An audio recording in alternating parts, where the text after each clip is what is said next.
मोहब्बत बरसा देना तू, सावन आया है, तेरे और मेरे मिलने का मौसम आया है।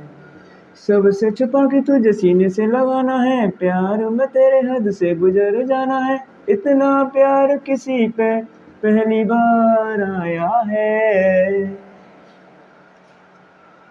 गुड आफ्टरनून ऑल स्टूडेंट्स, मैं पिंटू सिकरवार और आप सभी का हमारे चैनल हर्ष क्लासेस सलेमपुर पर स्वागत है। और आज हम लेकर आए हैं मैथ का एक शानदार टॉपिक घात एवं घातांक। आज हम इनके बारे में अच्छी तरीके से समझेंगे और ये जानेंगे कि घात क्या होता है और घातांक क्या होती है। तो जैसे सबसे पहले हम चर्चा करें घात किसे कहते हैं और घातांक किसे कहते हैं। देखो, जैसे मैंने कोई एक नंबर लिखा 10 और उसके ऊपर मैंने पावर लगाई 3, यानी घात को हम इंग्लिश में पावर और घातांक को हम एक्सपोनेंट बोल देते हैं। तो जैसे मैंने यहाँ पर कोई नंबर लिया और इसके ऊपर मैंने एक संख्या लगा दी 3 छोटे अक्षरों में। तो जैसे आपको यहाँ पर ये दिख रहा होगा, इससे तो बोलेंगे हम घातांक यानी घात का अंक।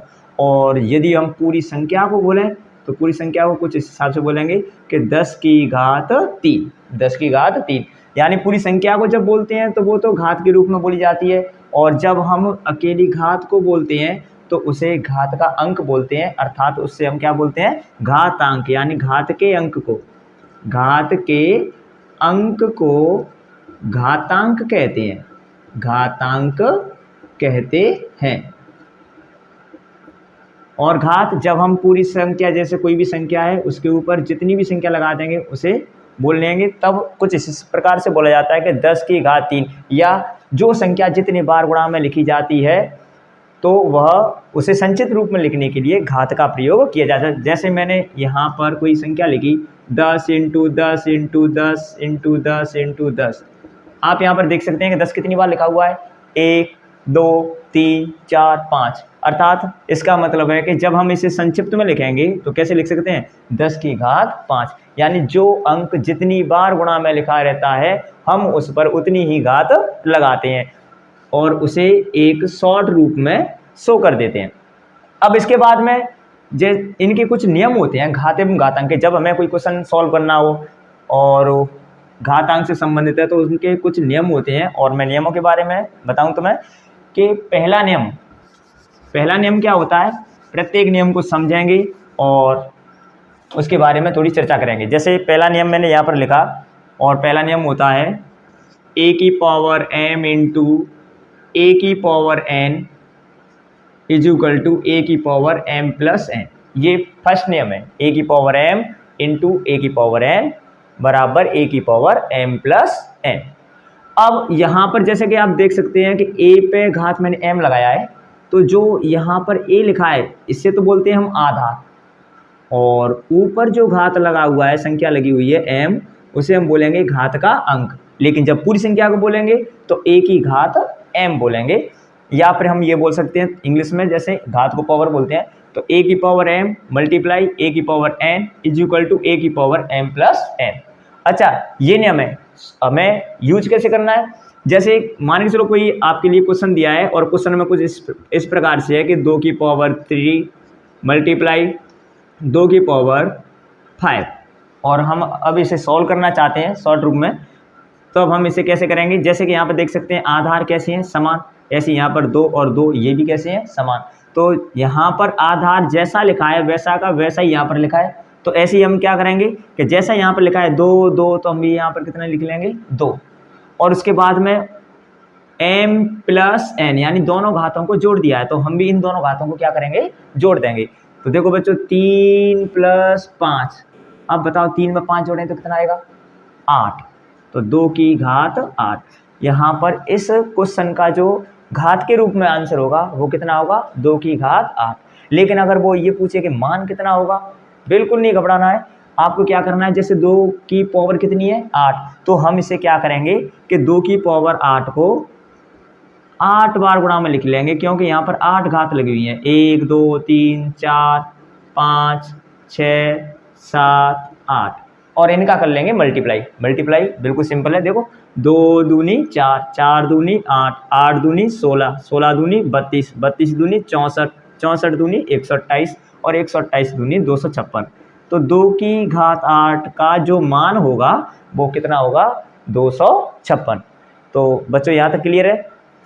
अच्छा, इसके बाद में जैसे दूसरे नियम के बारे में चर्चा करें, ये तो फर्स्ट नियम हो गया, और सेकंड नियम के बारे में चर्चा करें। देखो सेकंड नियम क्या होता है, तो सेकंड नियम के बारे में देखो, यदि यहाँ पर मल्टीप्लाई की जगह और डिवाइड का चिन्ह आ जाता है, a की पावर m डिवाइड a की पावर n, तब हम क्या करते हैं कि आधार तो वैसा का वैसा ही रहता है, लेकिन घातों को घटा दिया जाता है। कब? जब आधार समान हो और बीच में डिवाइड यानी भाग का चिन्ह हो, तो उस स्थिति में हम क्या करते हैं, आधार वैसा का वैसे ही रखते हैं और घातों को घटा दिया जाता है। हाँ, ये नहीं करना है आपको, जैसे कि आपके मन में लालच आ गया और आपने, जैसे मैंने कोई एग्जांपल लिया, 5 की पावर 3 डिवाइड 5 की पावर 2, यहाँ पर ये ले लिया, चलो मैं थोड़ा इसे ज़्यादा कर देता हूँ, मतलब 4 कर दिया। तो आपने सोचा कि हाँ सर ने तो बताया कि आधार तो समान रखना है, लो ए तो 5 5 5 ये रख दिया। अच्छा, इसके बाद में यहाँ पर क्या लिख रहा है, m माइनस एन, यानी घटाना है हमें पहली घात में से दूसरी घात, लेकिन आपने क्या देखा कि यहाँ पर पहली घात छोटी है, दूसरी घात कैसी है, बड़ी, और ये तो चक्कर पड़ जाएगा ना। ऐसा नहीं करना है आपको, चक्कर पड़े या ना पड़े, लेकिन आपको घटाना पहली में से दूसरी है। ऐसा मत करना कि ये बड़ी है और ये कैसी है, छोटी, और आपने यहाँ पर घटा दिया 4 माइनस 3, और 4 माइनस 3 करने के बाद में और यहाँ पर आपने बचा दिया 5 की घात 1। बिल्कुल गलत हो जाएगा यहीं पर, क्योंकि जो नियम है, नियम के अकॉर्डिंग क्या कहता है, नियम में ये कहता है कि हमें पहली घात में से दूसरी घात घटानी है। तो हमें ये नहीं देखना है कि पहली घात का जो अंक है वो छोटा है या बड़ा है, दूसरी घात का अंक कैसा है, वो एक्टिविटी हमें नहीं देखनी है। जो दिया है उसके अकॉर्डिंग ही हमें हल करना है। जैसे यहाँ पर पहले क्या दिया है 3, तो हम पहले क्या रखेंगे 3, ये m की वैल्यू हो गई। अच्छा, n की वैल्यू कितनी है 4, ये लिख दी। अब 3 में से माइनस के 4 घटाएंगे, यानी छोटी से बड़ी घटाएंगे तो संख्या किस में बचेगी, माइनस में, लो ये लिख दिया। लेकिन ये इसका उचित आंसर है, ठीक है, फिलहाल में उचित आंसर है। यदि ये आपके विकल्पों में या आंसर शीट में दिया है उचित आंसर है, लेकिन यदि ये विकल्पों में नहीं दिया है तो आपको फिर क्या करना पड़ेगा, जो माइनस की पावर है उसे प्लस की पावर बनाना पड़ेगा। किसकी पावर बनाना पड़ेगा, प्लस की। और प्लस की पावर के लिए अभी मैं आपको नियम बताऊंगा, लेकिन तब तक थोड़ा समझा देता हूँ कि जब माइनस में किसी संख्या के ऊपर पावर होता है तो हम उसे 1 के अपॉन में लिख लेते हैं। जैसे मैं इसे लिख लूँ 1/5 की घात 1, तो अब ये जो घात है ऋणात्मक, जो नेगेटिव दे रखी है, वो क्या हो जाएगी, पॉजिटिव यानी धनात्मक हो जाएगी। और बच्चों ये बताओ कि 5 की घात 1 है तो कितना मान आएगा। तो मैं आपको बता दूं कि यदि किसी संख्या के ऊपर घात 1 है तो उसके मान में कोई भी परिवर्तन नहीं होता है, अर्थात वो संख्या वैसी की वैसी रहती है। तब ये हो जाएगा 1/5। तो जैसे मैं एक और एग्जांपल लूँ, 7 की पावर 4, 7 की पावर 2, बिल्कुल सिंपल सा दिखाई दे रहा होगा आपको। 7 7 आधार समान है, बीच में डिवाइड यानी भाग का चिन्ह है, तो आधार समान होने पर भाग में घातें घट जाती हैं, सिंपल सा नियम है। तो 4 में से कितना घटा देंगे, 2, तो 7 4 माइनस 2, और 4 में से 2 घटाएंगे तो बच्चों कितना बचेगा, 7 की घात 2। और 7 की घात 2 है तो हम इसे क्या करेंगे, जैसे ये तो घात में आंसर हो गया, लेकिन अगर वो ये पूछे कि मान ज्ञात कीजिए, क्वेश्चन दे दिया 7 की घात 4 भाग इन 7 की घात 2 का मान ज्ञात कीजिए, बिल्कुल मान ज्ञात कर लेंगे। जैसे यहाँ तक सॉल्व किया अपने, 7 की घात 2 आ गई, कितनी घात है 2, तो हम कितनी बार गुणा में लिखेंगे इसे, 2 बार, 7 × 7, और 7 × 7 करेंगे तो 7 7 49, यानी 49 आंसर आ जाएगा। कितना आंसर आ जाएगा, 49। अच्छा देखो, डिवाइड का एक और रूल होता है, जैसे कि ये तो चलो डिवाइड का चिन्ह लग रहा है, लेकिन कभी कभी नंबर्स हमारे लिए कुछ इस प्रकार से आ जाते हैं। जैसे यहाँ पर लिखा है 7 की पावर x अपॉन 7 की पावर y, और वो इसे कह दे कि को हल कीजिए। क्वेश्चन आ गया आपके लिए 7 की पावर x अपॉन 7 की पावर y को हल कीजिए। बिल्कुल सिंपल है। देखो बताओ इस बट्टे का मतलब क्या होता है। बट्टे का मतलब, तो बट्टे का मतलब होता है कि जो बट्टे में नीचे हर में संख्या दी गई है उसका हमें अंश में क्या देना है, भाग। और भाग का नियम मैं आपके लिए ऑलरेडी लिखा चुका हूँ। इस नियम को अपन इस प्रकार से भी शो कर सकते हैं, अथवा ए की पावर m अपॉन ए की पावर n, ए की पावर m अपॉन ए की power n is equal to A की पावर m माइनस n। ये इस नियम को हम इस प्रकार से भी शो कर सकते हैं। यानी यहाँ पर क्या दिया है कि a और a आधार समान है, दोनों के अंश का और हर का जो आधार वो कैसा है, समान। ये न्यूमरेटर, ये डेनोमिनेटर। जब न्यूमरेटर और डेनोमिनेटर दोनों समान हो, यानी उनके आधार यानी बेस कैसे हो, समान, लेकिन पावर कैसी हो, डिफरेंस हो, और इस प्रकार से फ्रैक्शन रूप में दिया है यानी भिन्न रूप में दिया है, तो हमें कुछ भी विचलित नहीं होना है, आधार वैसा का वैसा ही रखना है और अंश वाली घात में से हर वाली घात को घटा देंगे। तो बिल्कुल ऐसे यहाँ पर सॉल्व करेंगे। देखो 7 7 तो ये लिख लिया 7, और अंश वाली पावर कितनी है x, हर वाली पावर कितनी है y, तो ये हो गया 7 की पावर x माइनस y। कितना हो गया, 7 की पावर x माइनस y। तो डिवाइड का नियम कुछ इस प्रकार से भी चलता है। क्लियर है? चलो अगले नियम की तरफ बढ़े। तो अगला नियम होता है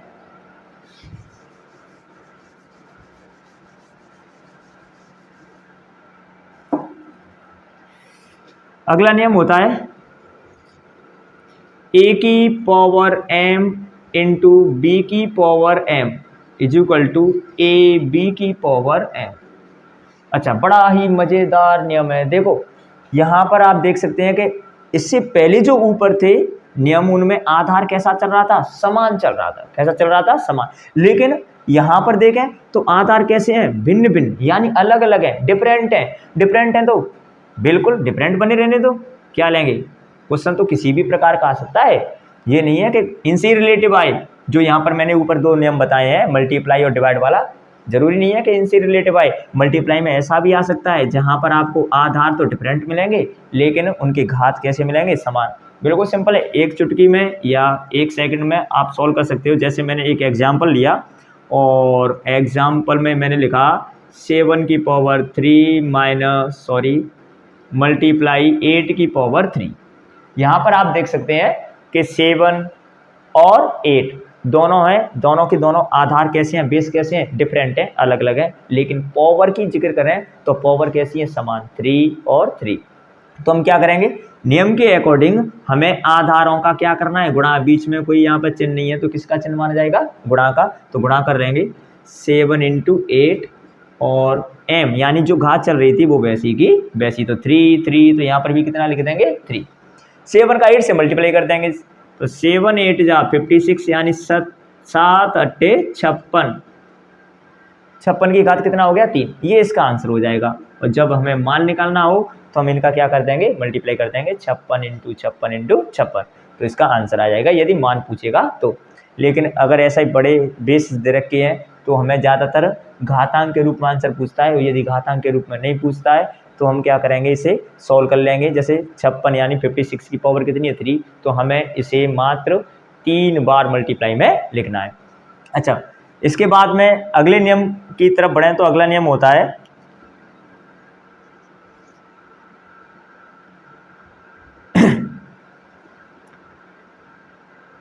यदि किसी संख्या की पावर नेगेटिव दे रखी है तो उसे पॉजिटिव बनाने के लिए 1 के अपॉन में लिख देते हैं, जैसा कि मैंने अभी बताया था ऊपर एक क्वेश्चन में। तो चलो इसे भी सॉल्व करते हैं एक एग्जांपल के जरिए। मैंने एक एग्जांपल लिया 7 की पावर माइनस के x। तो बिल्कुल देखो नियम आपके सामने, सिंपल तरीके से 1 के अपॉन में 7 और माइनस की x है उसे किसकी लिख देंगे, प्लस की, यानी 1/7 की पावर x। ये इसका आंसर हो जाएगा। अच्छा, अगर कोई ब्रैकेट दिया है और उसके ऊपर ऐसी पावर लगाए माइनस के m, तो फिर क्या करेंगे, ये और भी सिंपल है बच्चों। इसमें क्या करना है आपको कि न्यूमरेटर को तो आपको बनाना है डेनोमिनेटर, और डेनोमिनेटर को क्या बनाना है, न्यूमरेटर। और जो ऋणात्मक पावर है उसे क्या कर देंगे, पॉजिटिव, यानी माइनस के चिन्ह को हटा देंगे। तब ये नियम हो जाएगा a/b की power minus m is equal to b/a की पावर प्लस के m। इस हिसाब से इसे शो कर देंगे। और इसके जरिए जैसे मैं कोई एक एग्जांपल सॉल्व करूं इसके द्वारा, तो मैंने एक एग्जांपल लिया 2/3 की पावर -4, 2/3 की पावर -4, और उसने बोल दिया कि धनात्मक घातांकों के रूप में व्यक्त कीजिए। बिल्कुल कर सकते हैं, आसान तरीका है। देखो हम क्या करेंगे, जैसे ये यहाँ पर माइनस की घात लगी हुई है, तो हमें क्या करना है, अभी मैंने नियम में बस सिखाया था कि हर को अंश बना देते हैं और अंश को हर बना देते हैं। तो 3 ऊपर आ जाएगा अंश में और 2 कहाँ आ जाएगा, हर में। ये लगा दी घात 4, यानी जो माइनस की घात थी वो हमने किसकी कर दी, प्लस की घात कर दी। अच्छा, अब जैसे कि वो मान की पूछे कि मान ज्ञात कीजिए, सिंपल है। देखो इसे मल्टीप्लाई में लिख लेंगे, कितनी बार, 4 बार। 3/2 मल्टीप्लाई 3/2 मल्टीप्लाई 3/2 मल्टीप्लाई 3/2 मल्टीप्लाई करेंगे। 3 तिया 9, 9 तिया 27, 27 तिया 81, यानी 81। 2 दूनी 4, 4 दूनी 8, 8 दूनी 16, यानी 16। तो 81/16। और इससे आगे शायद वो ज़्यादा पूछेगा नहीं। अगर पूछता है कि जैसे कंपटीशन लेवल पे ये क्वेश्चन ऐसे आ जाए और वो पूछता है, तो हमें से ज़्यादा यदि ऑप्शन में ये नहीं दिया होगा तो फिर इसकी मिक्स्ड फ्रैक्शन दी गई होगी, और तो आपको वहाँ पर मिक्स्ड फ्रैक्शन के रूप में भी आंसर मिल सकता है। तो ये मत सोचना कि यहाँ पर यही फिक्स आंसर हो गया, हम इसे मिक्स्ड फ्रैक्शन के रूप में भी सॉल्व कर सकते हैं। अच्छा, इसके अलावा और भी नियम है, उनकी तरफ चर्चा करते हैं। तो देखो यहाँ पर ये और भी नियम दे रखे हैं, जैसे a की पावर m और उसकी भी पावर, यानी कभी कभी ऐसा क्वेश्चन आ जाता है कि जैसे संख्या के ऊपर पावर दिया है और उसके ऊपर भी पावर दिया होता है, तो हम उस स्थिति में क्या करेंगे कि जो पावर दिए हैं हम उनका मल्टीप्लाई कर देते हैं और बेस वैसा का वैसा ही रहता है। जैसे हम इसके बारे में कोई एक एग्जाम्पल लें और एग्जाम्पल के जरिए समझने की कोशिश करें। मैंने लिए यहाँ पर 7 की पावर 2 और इसकी पावर 2, 7 की पावर 2 और उसकी पावर भी 2। तो हम इसे कैसे सॉल्व करेंगे, 7, यानी जैसे यहाँ पर देख सकते हो आधार कैसा है, बिल्कुल समान है। तो 7 की 7, और यहाँ पर क्या किया है कि घातांकों का मल्टीप्लाई कर दिया है, तो हम क्या करेंगे, दोनों घात के अंकों का मल्टीप्लाई कर देंगे। 2 × 2, 2 दूनी 4।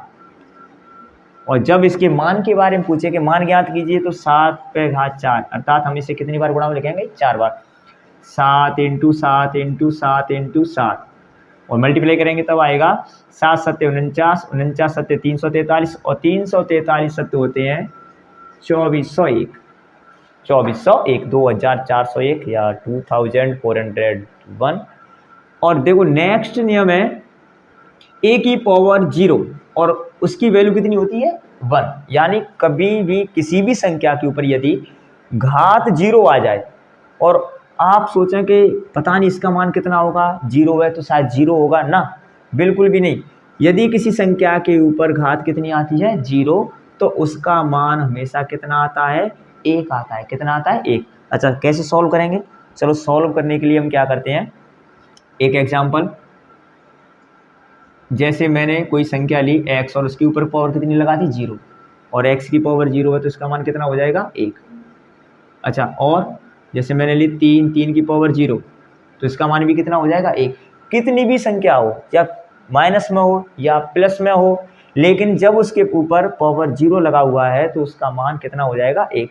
अच्छा, मैं और भी लिखूं, जैसे मैंने एक ब्रैकेट लिया, ब्रैकेट के अंदर बहुत सी संख्या लिख दी, कुछ भी लिख दिया यहाँ पर, और लेकिन मैंने ब्रैकेट के ऊपर कितनी घात लगा दी, 0 लगा दी।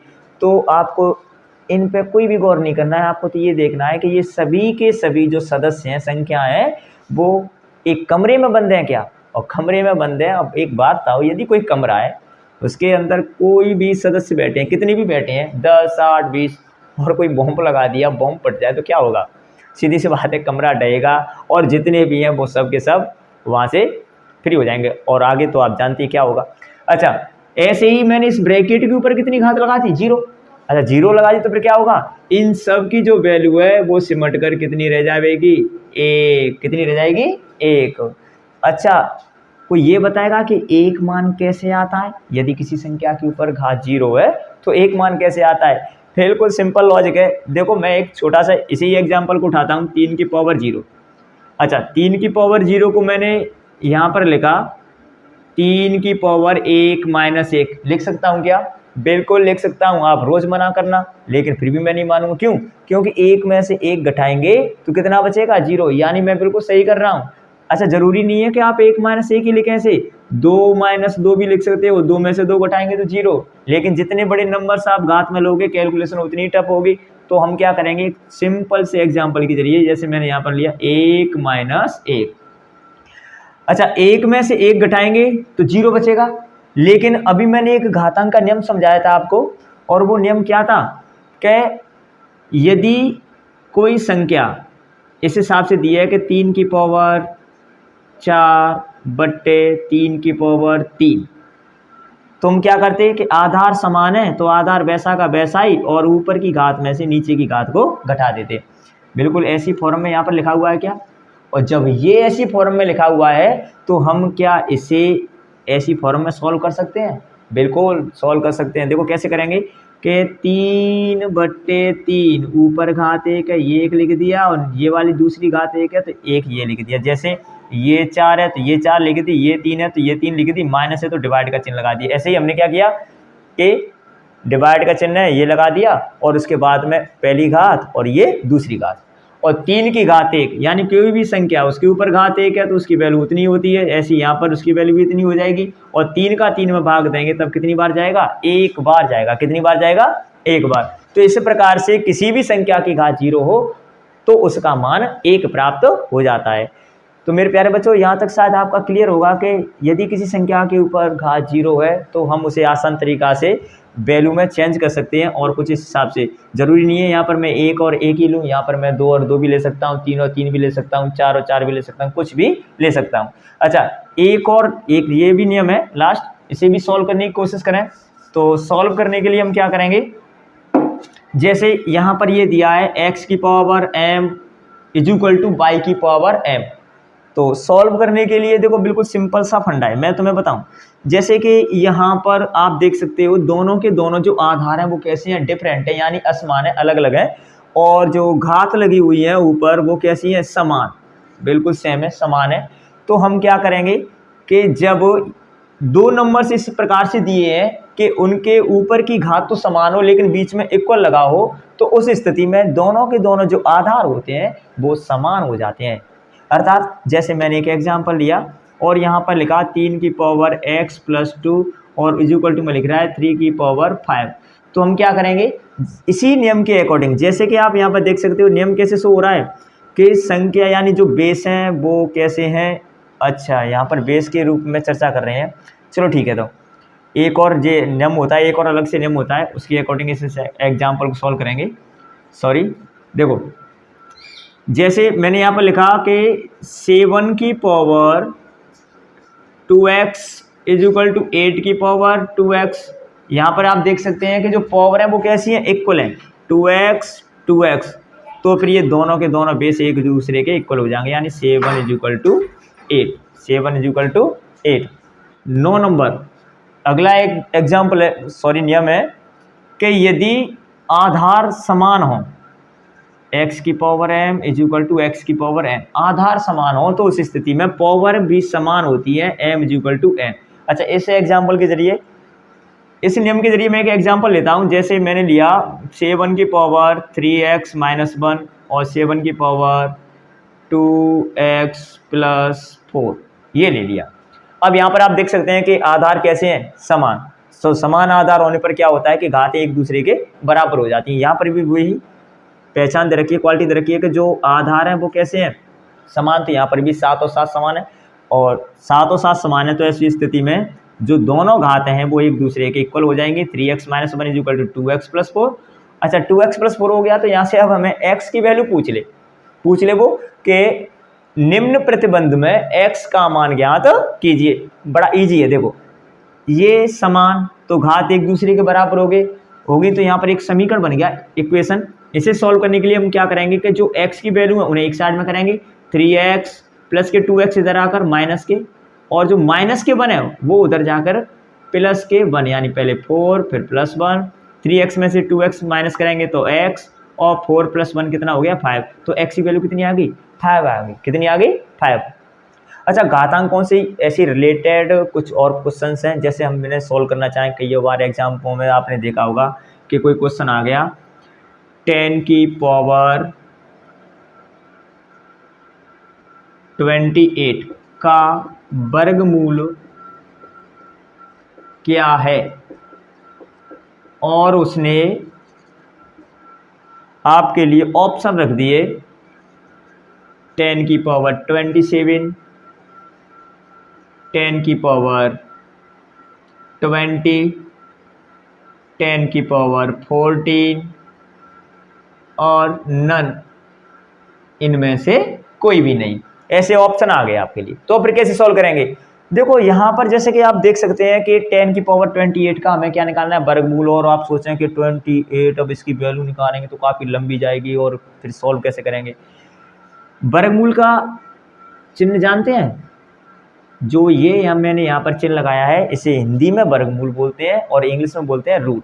और इसका मतलब होता है 1/2 घात, किसी भी नंबर्स का 1/2 घात। जैसे मैंने रूट के अंदर लिखा x, रूट के अंदर क्या लिखा x, तो हम इसे कैसे शो कर सकते हैं, x की पावर 1/2, ऐसे भी शो कर सकते हैं। जरूरी नहीं है कि रूट ही लगा हो। अच्छा रूट, तो फिर 10 की पावर 28, इसे कैसे सॉल्व करेंगे? ऐसे बिल्कुल इसे सॉल्व कर लेंगे। जैसे इसका हमें वर्गमूल ज्ञात करना है तो हम क्या करेंगे, सर्वप्रथम 10 की पावर जो 28 है, देखो यहाँ पर मैं इसे ही सॉल्व करता हूँ। 10 की पावर 28 ये मैंने वर्गमूल के अंदर रखी। उसके बाद में मैं क्या करूँगा कि रूट को उठा दूंगा, और उठाने के बाद में रूट की जो पावर होती है वो कितनी होती है, 1/2। 2 से 28 को डिवाइड करेंगे तो 14, तब ये आ जाएगा 10 की पावर 14। यानी अपना जो करेक्ट आंसर होगा वो कितना हो जाएगा, ऑप्शन नंबर सी। कितना हो जाएगा, ऑप्शन नंबर सी। तो हम घातांक के जो कुछ सवाल आते हैं, क्वेश्चंस आते हैं, उन्हें कुछ इस प्रकार से भी हम सॉल्व कर सकते हैं। अच्छा कई बार ऐसे भी आ जाता है, जैसे कि देखो मैंने यहाँ पर एक एग्जाम्पल लिखा, और जैसे आपने देखा होगा क्लास 8th है, 9th है, 10th है, क्योंकि ये बेसिकली नियम है और सभी क्लासों में आपको क्वेश्चनों में बिल्कुल टकरा जाते हैं। और टकरा जाते हैं तो इन्हें सॉल्व करने के बिल्कुल सिंपल नियम है। जैसे आप एक बार इन्हें पढ़ लोगे जो मैंने नियम बताए हैं, तो आपको कोई भी परेशानी नहीं आएगी। जैसे मैंने कुछ देखा है, तो जैसे जो बेसिकली क्लास है 9th है, 8th है, 10th है, उसमें कुछ क्वेश्चन इस प्रकार से होते हैं, जैसे 27 और इसकी पावर 1/3 की वैल्यू ज्ञात कीजिए, यानी मान ज्ञात कीजिए। तो बच्चे सोचते हैं कि सर ने समझाया था नियमों में कि घात सीधी की सीधी सिंपल होती है। नहीं, घात अपॉन में भी यानी फ्रैक्शन रूप में भी आ जाती हैं, और जब फ्रैक्शन रूप में आ जाती हैं तो उन्हें सॉल्व कैसे करते हैं। उन्हें सॉल्व करने के लिए हम क्या करेंगे, जैसे 27 के पहले अपन फैक्टराइजेशन यानी गुणनखंड करेंगे, और फैक्टराइजेशन करने के बाद में जैसे यहाँ पर आएगा 3 से हम इसे डिवाइड करेंगे तो 9, फिर 3 से डिवाइड करेंगे तो 3, फिर 3 से डिवाइड करेंगे तो 1, यानी 3 कितने टाइम लिखा हुआ है, 3 टाइम।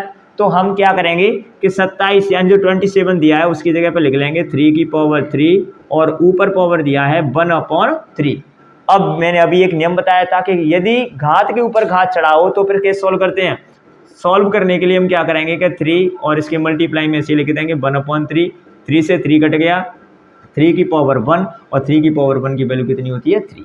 यानी इस प्रकार से सॉल्व कर देंगे। अच्छा इसकी जगह पे मैंने एक और एग्जांपल लिया, और थोड़ी और मैंने डिफरेंट संख्या ली। डिफरेंट संख्या कुछ इस प्रकार से ली, जैसे मैंने यहाँ पर लिखा 81 की पावर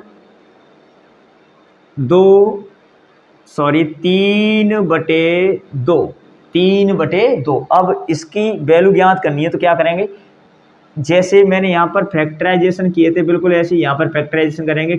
81 3 से डिवाइड करेंगे तो 23, फिर 3 से डिवाइड करेंगे तो यहाँ पर आ जाएगा 9, फिर 3 से डिवाइड करेंगे तो 3, और फिर 3 से डिवाइड करेंगे तो 1। तब हम इसे सॉल्व कैसे करेंगे, यहाँ पर 3 कितने टाइम लिखा हुआ है, 1 2 3 4, यानी 3 की पावर कितनी लगा देंगे, 4, और 3 की पावर मैंने यहाँ पर 4 लगा दिया, और इसके ऊपर भी पावर कितना लगा हुआ है, 3/2। तो अब क्या करेंगे, 3 4 है तो 4 मल्टीप्लाई 3/2, 2 दूनी 4, तो 3 की पावर 2 मल्टीप्लाई 3 करेंगे तो 3 दूनी 6, यानी 3 की पावर कितनी आ गई, 6।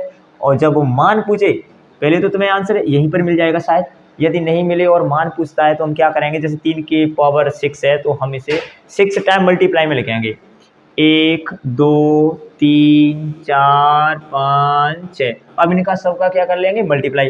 3 तिया 9, 9 तिया 27, 27 तिया 81, 81 तिया 243, और 243 तिया होते हैं 729। तब इसकी वैल्यू कितनी हो जाएगी, 729। तो मेरे प्यारे बच्चों, यदि आपको ये हमारा वीडियो पसंद आया हो तो प्लीज़ हमारी वीडियो को लाइक करें, शेयर करें, और यदि आप हमारे यूट्यूब चैनल पर नए हैं तो प्लीज़ सब्सक्राइब करना ना भूलें। धन्यवाद। Thanks for watching.